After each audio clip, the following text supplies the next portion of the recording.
ప్రజా TV Telugu news. Bharat మాతా key జై.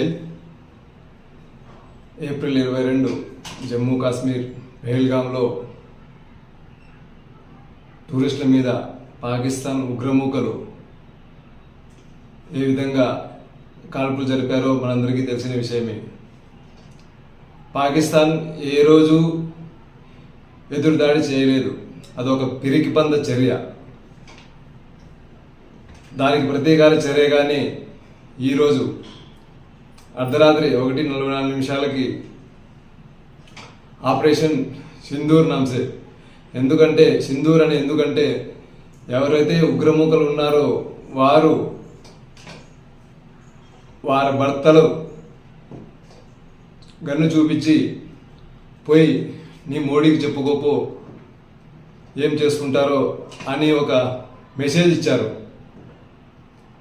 అందులో భాగంగానే భారత సైన్యం అలాగే మన ప్రధానమంత్రి మోడీ గారు దీర్ఘకాలిక చర్చలు జరపడం అనవసరం వారితో. ఎందుకంటే వారు ఏ రోజు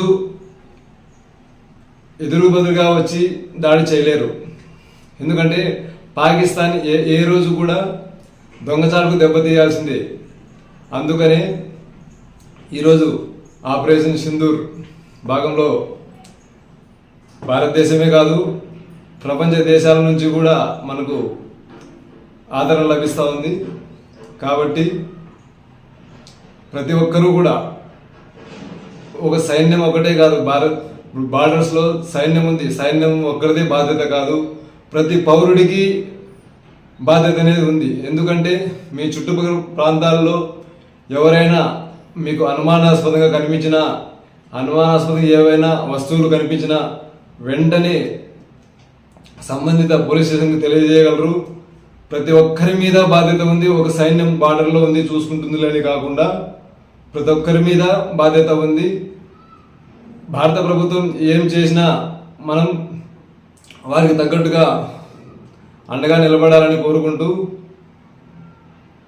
ఒక మాజీ జవాన్గా ఈ ఆపరేషన్ సింధూర్ని స్వాగతిస్తూ ఇలాంటి దాడులు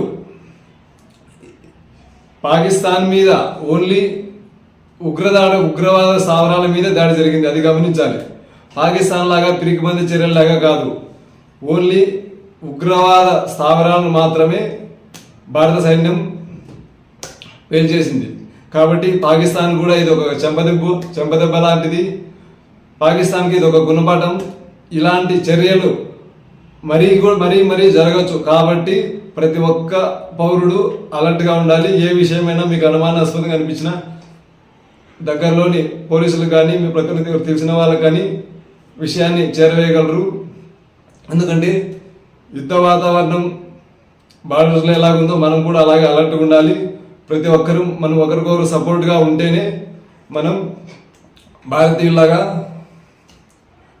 ఒక్కొక్కరు అండగా ఉండాల్సింది కోరుకుంటున్నాను. జై హింద్.